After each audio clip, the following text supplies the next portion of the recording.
Hello there. This is going to be the last of this video series for this year at least.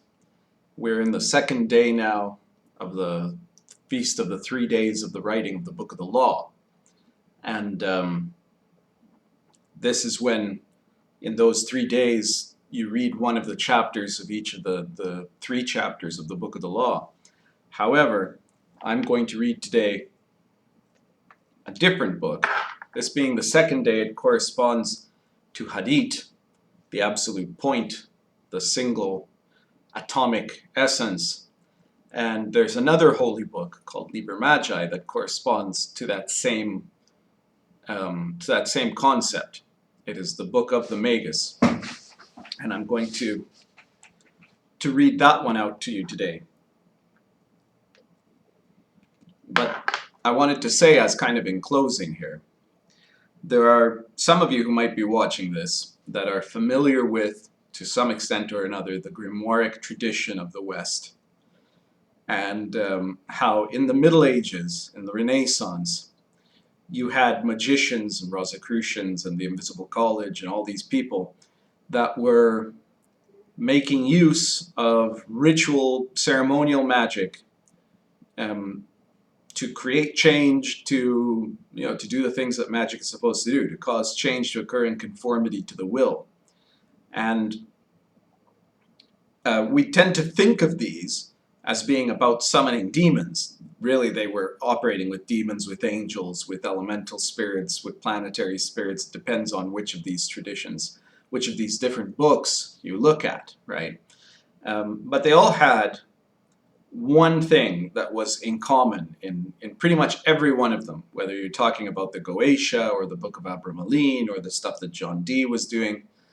For every single one of them, vastly different as these practices were, you see time and again that the structure of their rituals, that were very different rituals again, all made use of scriptural reference. They were all framing themselves in the context of the holy books that they had available to them, which were in most cases the Christian Bible, the Jewish Torah, in the case of a couple of these books, in some cases the Quran. But in any of those cases, what you see is that they're not in a conflicting relationship with the sacred text. Some of them were in a conflicting relationship with the dominant religions of where they were, but they understood the value of those sacred texts. Those sacred texts are the elaboration of a sacred word. And that's kind of what the book I'm going to read today, Liber B, vel Magi, is all about. The Magus, the master who is not just enlightened, but is now beyond enlightenment, has developed his enlightenment to the next stage, is a rarity in the world, and is somebody who then declares a word. And that word reverberates and produces a variety of things. But one of the things it most often produces is a spiritual movement around it. And that spiritual movement usually elaborates that one concept, that one word, into a holy text. In some cases, that's done by the Magus himself. In some cases, it's done by people who come after him, but that build all of this around it, right? And so there's magic in holy books. The problem is most people don't use it as magic. They use it as almost anything but. But magicians in the Middle Ages and in the Renaissance understood this, and they understood that by making use of, for example, the Psalms, which are very, very frequently used in medieval magic, the recitation of the Psalms, each Psalm is a kind of spell if you know how to frame it within the context of a ritual. And in our aeon, now, we have, first of all, the holy books of the Lima, right? Which are the ones relevant to Western practitioners I mean, relevant worldwide, but particularly to Western practitioners of esoteric teachings of magic.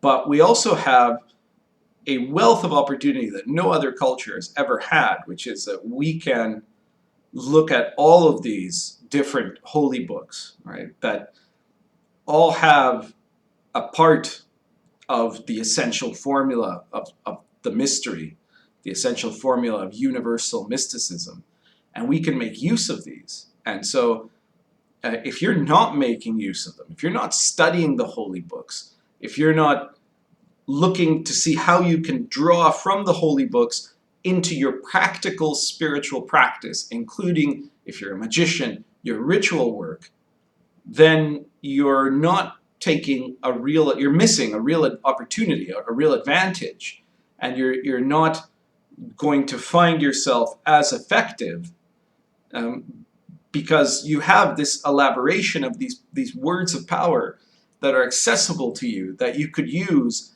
usually that have a weight, a force behind them that is greater than anything you could come up with just by yourself.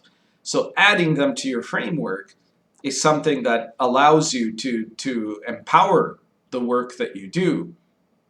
And studying these holy books, every single one of them, is really about the magical journey, because the journey of a magician, even if you think that you're doing it, because you want something else, power or women or money or something like that, sooner or later you have to start confronting that it deals with the expansion of consciousness, the vastness of your consciousness, and being able to undergo that alchemical process of self-transformation that is the spiritual path. And going through it in the framework of the magician is going through it through ritual. Those books are a roadmap of magic. The holy books of Thelema are not just some weird symbolism. They are the roadmap, the whole diagram of magical practice. And if you study them in that context, you're going to see a whole bunch of things, some of which you've already done and understand them. And then you're going to see a bunch of other things that are coming for you and derive from there what you have to do. So I urge you to look into these things, to study, not just the holy books of Thelema, but all the holy books, the Bhagavad Gita, the I Ching. My book is coming out this month, I hope. This month being April 2015. If you're watching this later, it means it's probably already out. The Magician's I Ching, you should buy it. And all of the other sacred texts, including the Bible, because the Bible is full of stuff that is incredibly useful in that context. All right, so let's get to the Liber of the day, the last one for this year. This is Liber B, vel Magi, Magi, whichever. One is the Magus, twain his forces, four his weapons. These are the seven spirits of unrighteousness, seven vultures of evil. Thus is the art and craft of the Magus but glamour. How shall he destroy himself? Yet the Magus hath power upon the mother both directly and through love, and the Magus is love, and bindeth together that and this in his conjuration. In the beginning doth the Magus speak truth, and send forth illusion and falsehood to enslave the soul. Yet therein is the mystery of redemption. By his wisdom made he the worlds. The Word that is God is none other than he.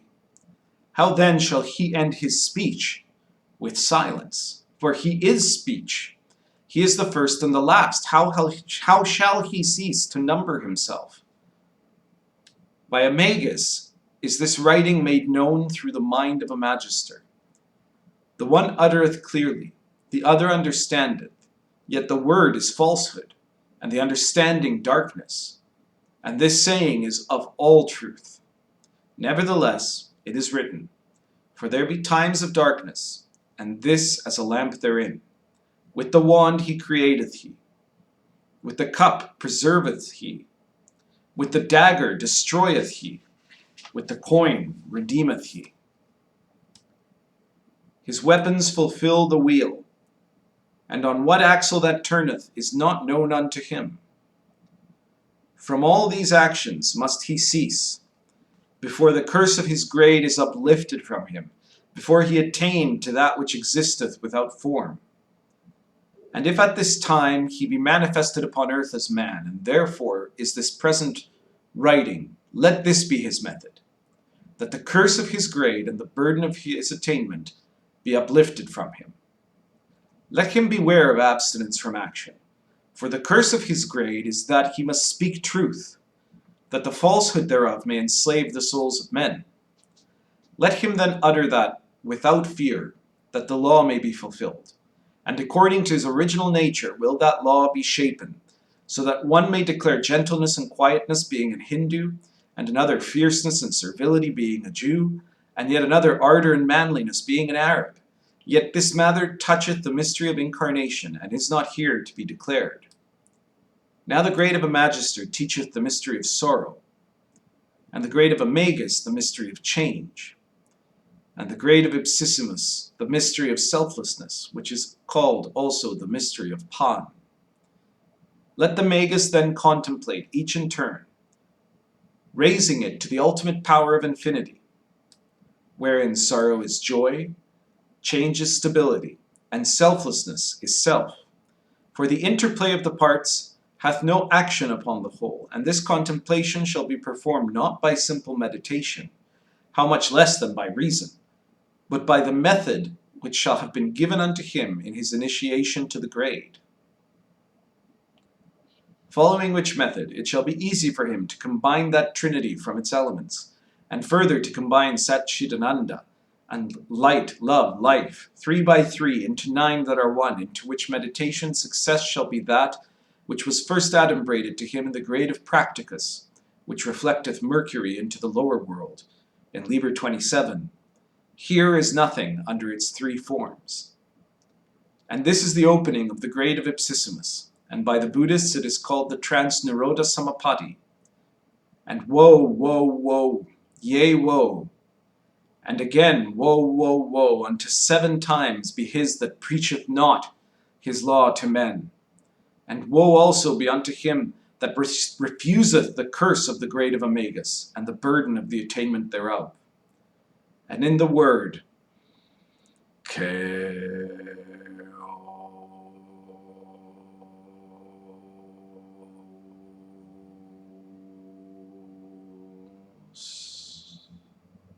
let the book be sealed.